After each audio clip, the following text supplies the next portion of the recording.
talking to the mic, is that easier? Yeah, right sure. behind Yeah, the yeah. mic. So my name is Ben Herzog. I'm a Science and Operations Officer. Hold on. Okay, that's fine. Yeah, I don't really Step have a... behind the microphone. Yeah, right there. Spell your name too. Yeah. So my name is Ben Herzog, BenHerzog. I'm the Science and Operations Officer with the National Weather Service here in St. Louis. So today we're out here surveying what's... I'm gonna put one of these on. Oh, perfect. Sure. Oh, okay. Is there another side to it? Oh, I see.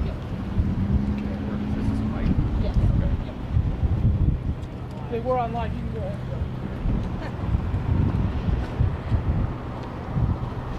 So we're out here today surveying what's very likely tornado damage.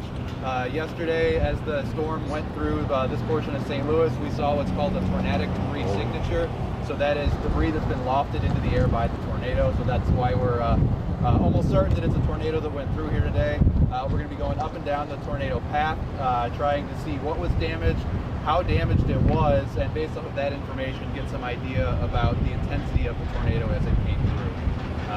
At this point, we haven't done any of the surveying yet. That's what we're just starting now, and so we don't have the information on the intensity of the tornado just yet. But from what I can tell, just driving here today, it looks like it was relatively wide. I'd estimate at least 100-mile-an-hour winds at this point. I'm sure it'll be higher than that, but that's sort of what we know thus far. We're going to be out here all day today trying to figure out what exactly happened. Talk about the tools that you use in the survey process. So the main tool that we use, it's called the Damage Assessment Toolkit, and essentially what we'll do is look at everything that's damaged. So we'll say, was this a house, was it a building, like a strip mall building, something like that, and then we'll see how damaged it was. Was the roof ripped off? Were the walls knocked down? Is the building completely leveled? And then based on how much damage that was, we can estimate what the wind speeds were at that point. And so that's the primary tool that we're using to assess damage. On manpower and workforce, do you have enough staff to rotate through shifts to relieve each other? Are you just going all the way through the night? How is that looking? Yeah, so at the National Weather Service, we're 24/7. We've always got 2 people on staff at all times. Yesterday during the tornado, we had about 10 people in the office, so it was kind of all hands on deck getting the warnings out.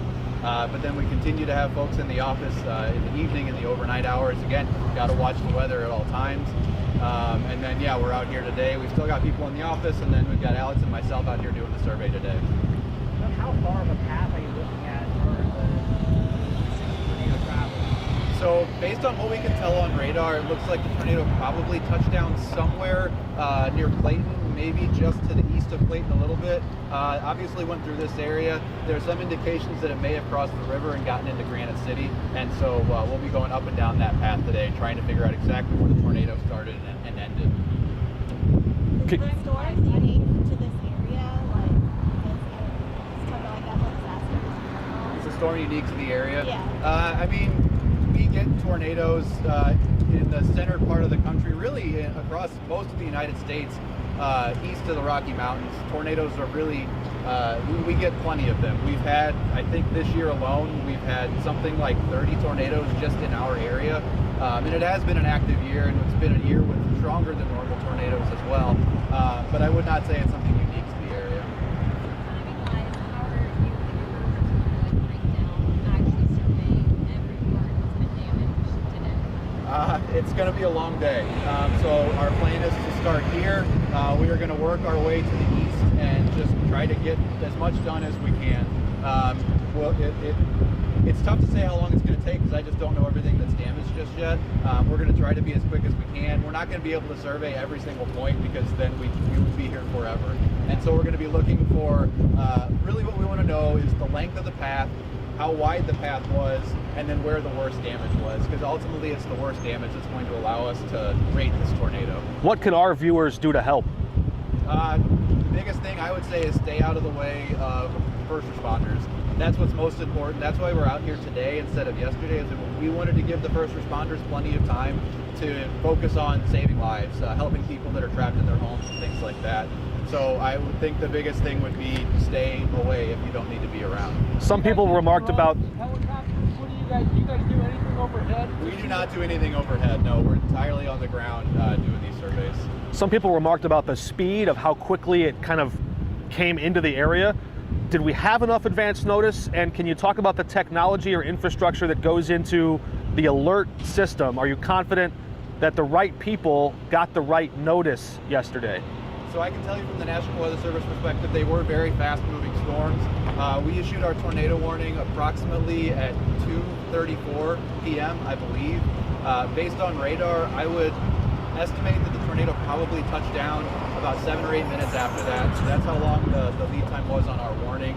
In terms of people getting the information, I don't have much on that, but maybe Sarah can provide a little bit more on that. So we do know when the name, watch. please, ma'am. Oh, sorry, Sarah Russell, Commissioner of Emergency Management for the City of St. Louis. We do know the watch went out well before the warning did, so we were issuing on our Notify STL mobile platform, and then when the warning was issued by the National Weather Service, it was also including of a wireless emergency alert, which goes through the cell towers and hits any phone that's connected on that. We also issued the warning through our Notify STL platform to all of our subscribers in the city of St. Louis, and that is just over 200,000 contacts within that system. So we ask people to have that layered approach of getting the notifications. The NOAA weather radios is another avenue that we have and we encourage people to have. And then we do have the sirens as well, which are really targeted for people who are outdoors at the time of a tornado warning or a destructive severe thunderstorm. As you were driving around last night, this morning, all that, are you surprised that more people didn't get hurt? I'm always thankful that more people didn't get hurt. I think that's a testament to the messaging that the Weather Service puts out, the support we have from local meteorologists and media, and the preparedness of people in our city and surrounding communities. As we get out and look at the damage today, we're definitely going to be thankful that there weren't more people injured. And we do acknowledge that we do have several lives lost with this storm. We've been fortunate. The question earlier about was this unique? We know we have a long history with storms as severe or more severe than this. So it's always front of our mind, and that's why we've been focused primarily on issues of life safety as we got started with the response. Is there any update on the number of deaths? Sorry. Is there any update on the number of deaths? No, we don't have that information now. They may have that at a later press conference this morning, but our primary is to get you some information from the National Weather Service and understand what we're going to do on the ground today as far as assessing the storms. Commissioner, there was a request from officials yesterday for people to stay off of their cell phones. Can you describe what the technology was going through? Was it a bandwidth issue? Too many people on their service? Was there physical infrastructure damaged? Why were people needing to come off of that? What was going on? My understanding was that there was physical damage to the infrastructure. We do have some additional technology that was brought in last night to help amend and patch, if you will, that technology so that we could have people get more calls and texts through. We always talk about, in preparedness that can be an issue and looking for alternate means to reach out to people. That's one reason why we encourage people to have an out-of-state contact. If it was a network issue where we couldn't get calls across the city, you may be able to get a call out. So having people check in there or using text messages as an alternate because it uses different technology to get the messages through. On assistance, I don't know if this is your purview, but on assistance, the people that don't have home insurance, don't have health insurance, who can they call? Who should they go to for help? So we're going to have more information on that as we get farther into our response and recovery. For now, we have the numbers out for people to call to get immediate needs met. And that does include sheltering if someone is not able to be in their home, but we will have more and more partners putting together information and resources in the coming days.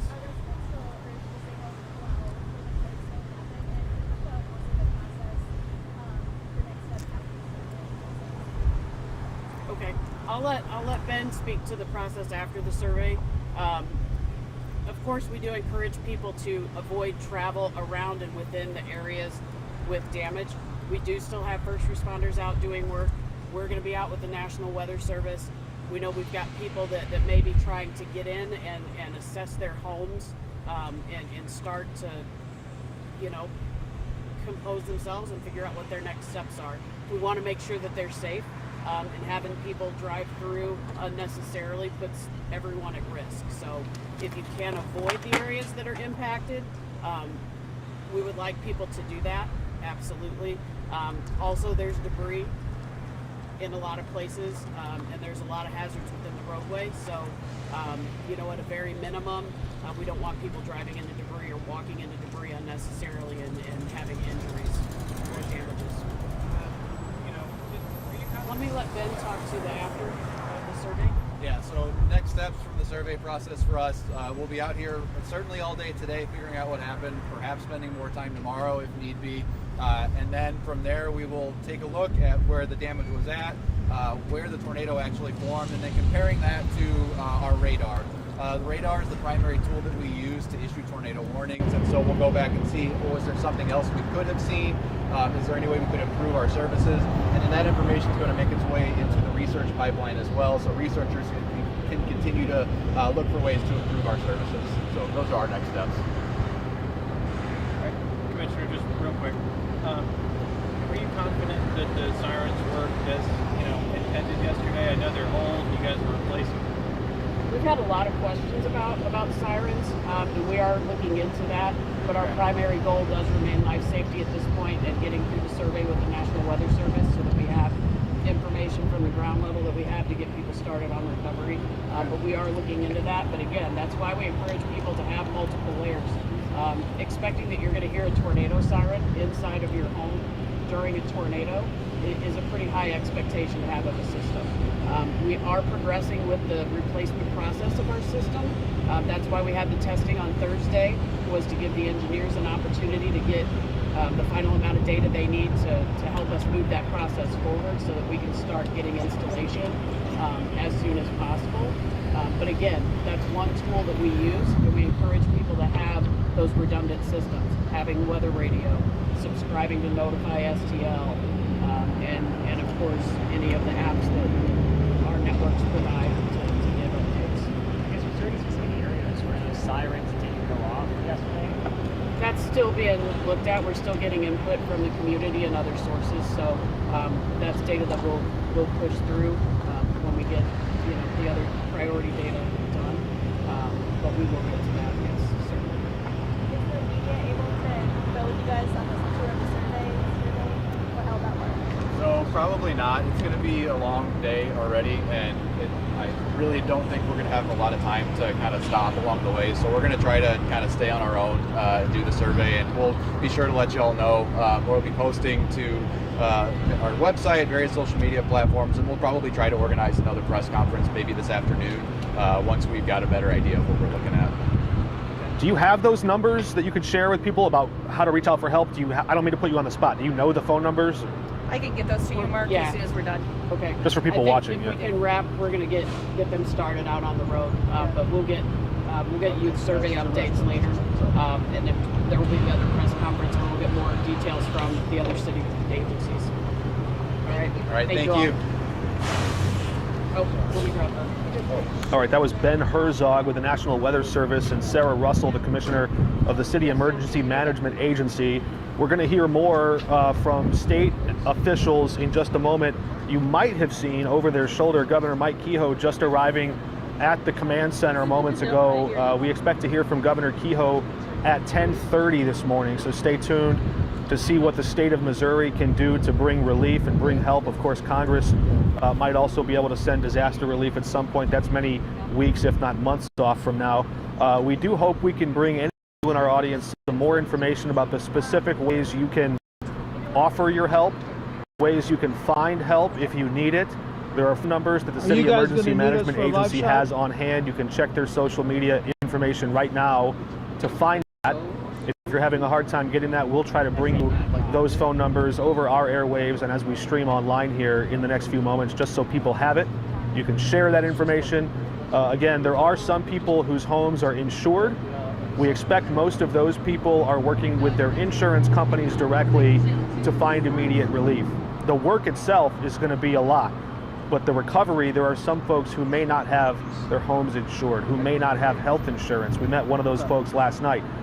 Those are the folks we're going to try to get more information for. We know that the Red Cross was helping to shelter people last night, and of course there are some folks who are just taking people in, neighbors and friends and family, offering them places to stay as their homes have been flattened or demolished in some way.